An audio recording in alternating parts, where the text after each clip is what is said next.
Welcome back. The fight between Israel and Hamas has escalated over the past 24 hours, and the international media has started to take an interest. And as the story creeps higher up in the headlines, the fight is intensifying over how the media is covering and framing events. Senior international affairs correspondent Owen Alterman takes a look at that other front in the Israeli-Palestinian conflict, the media war. There's the fighting, and then there's the fighting about the fighting. True to form, the Israeli-Palestinian conflict being fought Thursday with rockets and missiles, and with pens and pixels. With the sides putting international media outlets under the microscope, trying to detect bias, trying to shape how events are covered. Media coverage is crucial for public opinion and policymakers because often they base their understanding and perceptions of situations on media reporting and analysis. The media war even bringing in the Israeli government itself. The spokesperson for Israel's foreign ministry making a, quote, formal complaint about a specific headline on the BBC website, calling it on Twitter a lie. The tweet later followed up by an official letter from Israel's embassy in London. The headline is not an actual lie. A pregnant woman and her child were said to have been killed in an Israeli airstrike, and the headline puts the news in quotation marks. Israel's foreign ministry argues that the headline ignores the context, portraying Israel as the aggressor when, the spokesperson argues, Israelis were targeted by Hamas and IDF acts to protect them.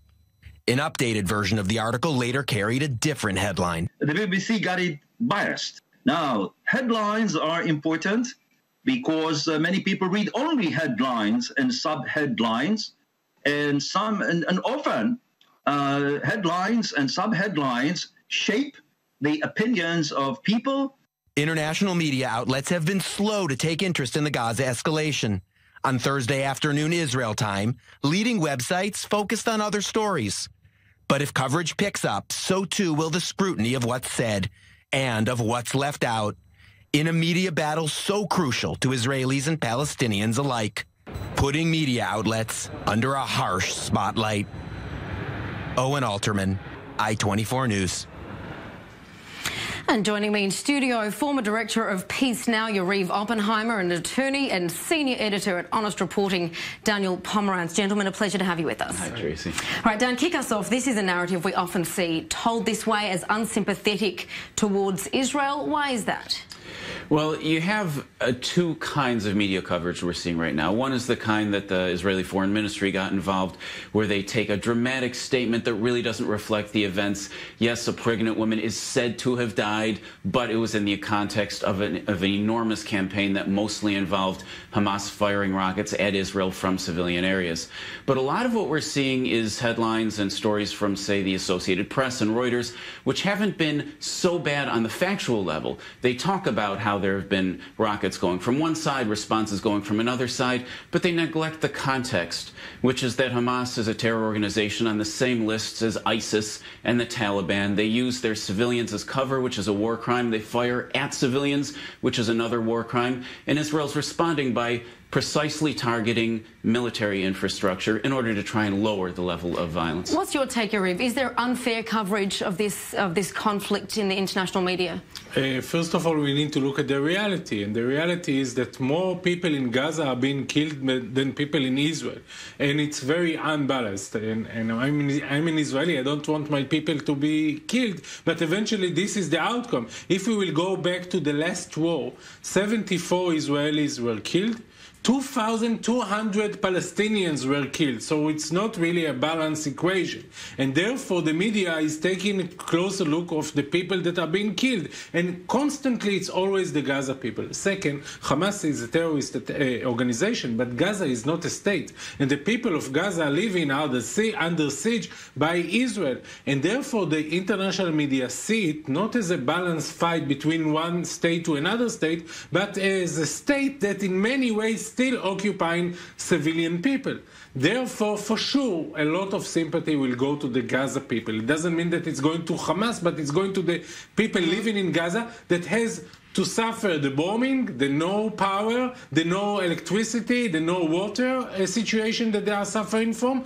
And eventually we know, and we can agree on that Israel is much stronger than Gaza. Right. And therefore, to that point, our responsibility is to see how we can use our strength in a very moderate way.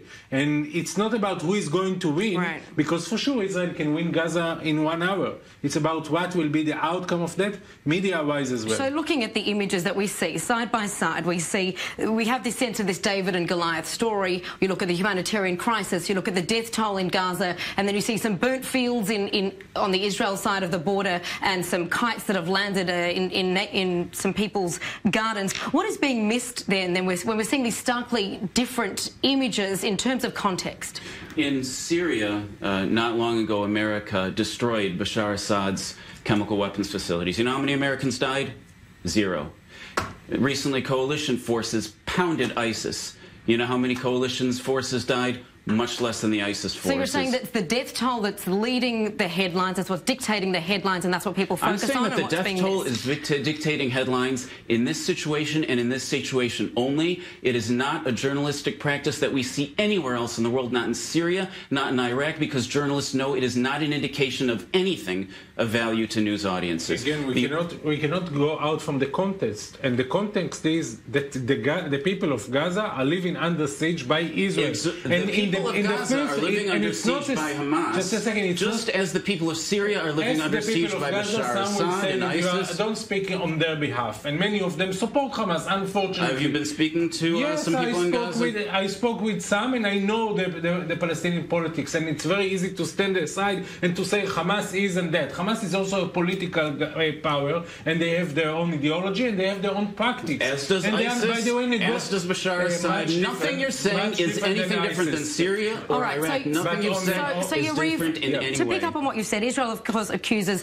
Hamas as using their civilians as pawns. Yet there's also the accusation that Israel, which, as you said, is coming from a stronger position militarily and economically, the accusation is that Israel isn't doing enough to change the situation on the ground. So is the world looking to Israel to solve the crisis? I think that the world is looking for Israel, but also the Palestinian, including the Palestinian, the PLO, the people living in Ramallah, and the people in Gaza, and it's a big mess. It's not just Israel and Hamas.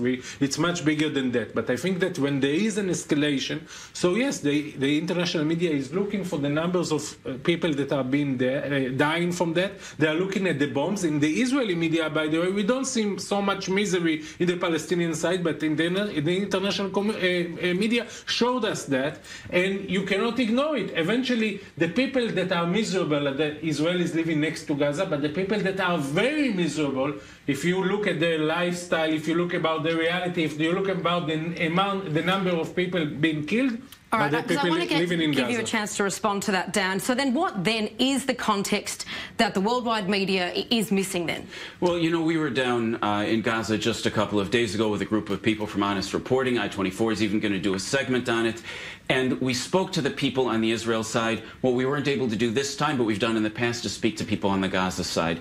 They live in tremendous fear. Sometimes they get killed for speaking to us. They speak to us only anonymously. When you speak to them, you see a tremendous desire for peace, both by Palestinians and by Israelis. The difference is that Israelis can talk about it and can remember the times when they invited people in Gaza to their weddings and went there to shop and to eat. But if Palestinians talk about peace, they take their lives in their hands.